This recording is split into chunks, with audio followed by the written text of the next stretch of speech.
In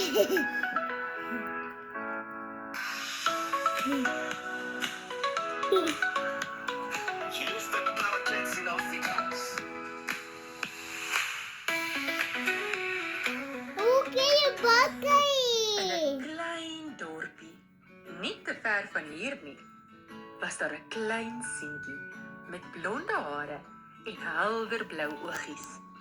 Sy naam was Rihandro. Hy was 'n baie slim seentjie wat mal was daaroor om te verf en na stories te luister. Hou je voor mooi. Sy gunsteling storie Ook, ook. Dat zo. Ja, draai so. Kom toe. was die van die 3 varkies en die wolf Wow. probeer het om hul huise om te blaas. Wat Rihandro het 2 ouer boeties gehad, Gustav en Kreur. En hy was baie lief vir hulle. Wil jy die ster van jou eie luisterstories wees? Nou is jou kans, daar is niks meer om te vrees. Clara Klets gee jou die kans, word die hoofkarakter in jou eie storie. Luister oor en oor daarna, kontak ons vandag as jy net wil weet. Net by Clara Klets.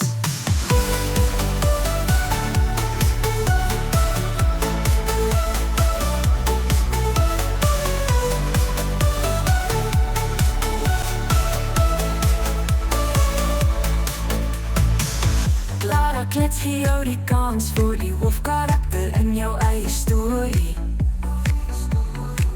Luister oor en oor daarna, kontak ons vandag as jy meer wil weet.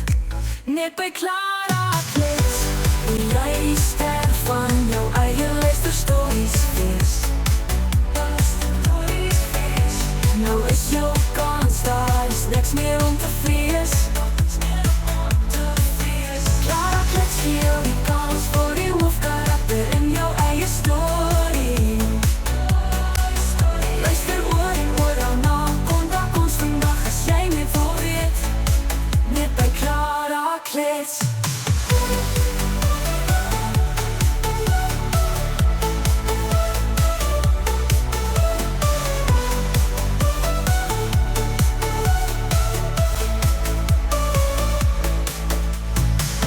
Clara Klets gee jou die kans vir die hoofkarakter in jou eie storie.